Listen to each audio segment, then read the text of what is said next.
Okay, in this segment, I'm going to give you a little bit of heads up and tell you things you might see at Comic Cons.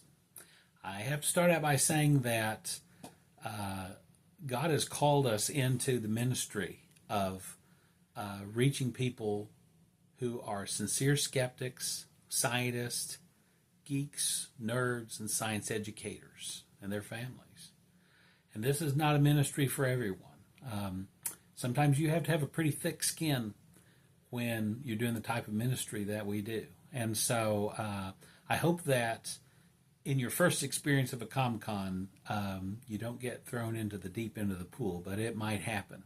And, understand that we have no judgment for you if you say, I just can't handle this. Because God has sent us into places that other churches don't venture, and you might understand why the first time you go to a con. So here's some things that you are likely to see if you go to a Comic Con. It can be eye-popping. It can be scary. I've had members of even of Spirit and Truth Fellowship who went to a con with us to help, and then they left and they said, we're not going to help you anymore with this con. They still came to church, but they didn't want to be involved in the con, and that's okay. It happens. So here's things that you might see at Comic Cons. First thing when you go into a Comic Con is there's going to be vendor areas. That's usually where our booth is, or our table. And there's vendors there that are selling all different kinds of things. You're going to see very innocent things like pop figures, which are little toys that resemble movie characters and TV show characters and so on. But then there are vendors there that are selling other things that I would not have in my home. Things related to the occult, to magic, tarot cards. There is all kinds of things that have evil imagery on them. You're going to see, there may be tables where they have lamps in the shape of human skulls and things like that. You're going to see these things. It's going to be there.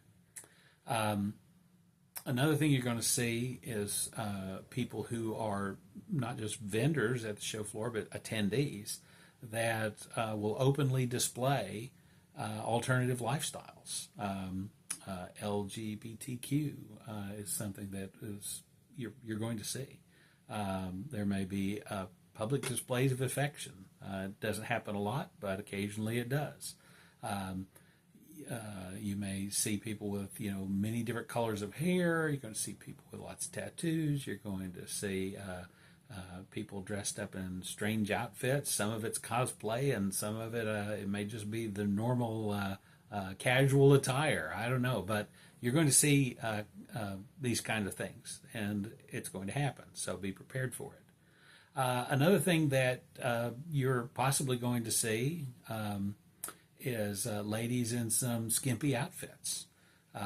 Sometimes the characters that they're trying to portray in a cosplay, if you look at the cartoon, you might not realize it when it's an animated thing, but when they bring it to real life, some of the characters are very sexy. Sometimes they are their costumes are very tight-fitting. Maybe there's a low-cut blouse, plunging necklines, that sort of thing. A character that comes to mind is from the DC comic universe,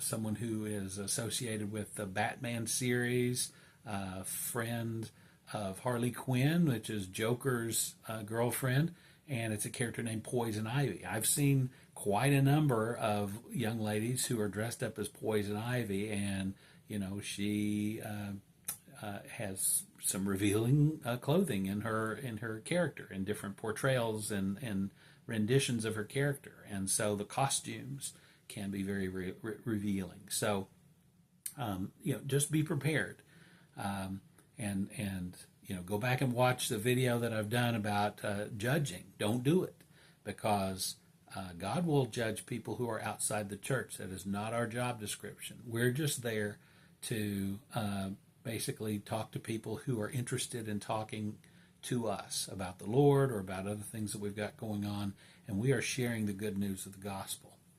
And I want to leave you with a scripture verse from Matthew chapter 9, verses 9 to 13, and I'm going to read this from the NIV translation.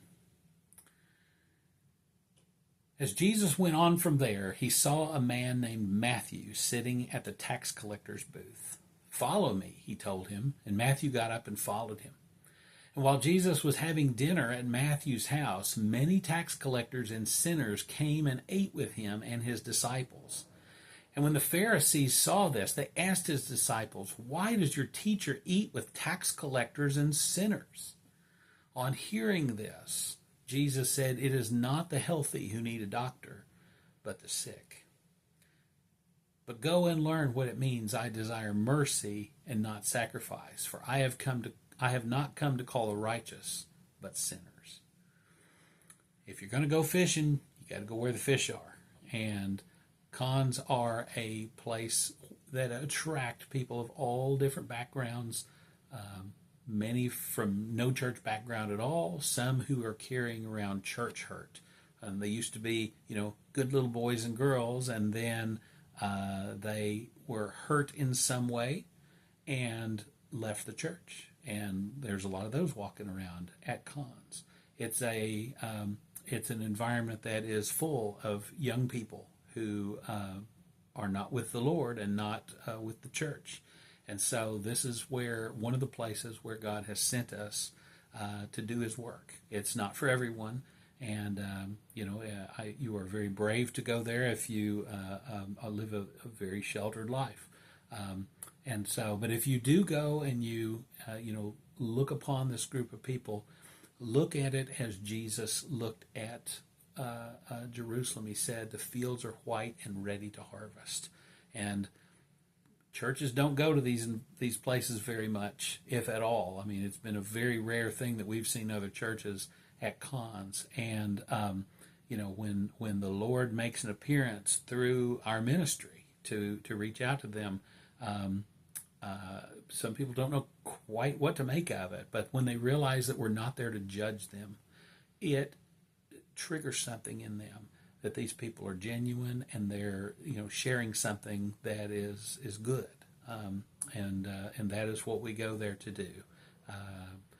And it doesn't mean that we approve or basically recognize that as valid and good behavior. Jesus didn't go eat with publicans and sinners and validate everything that those people did. He just went there and ate with Matthew and his company. He went there and went to Zacchaeus' house and ate with him.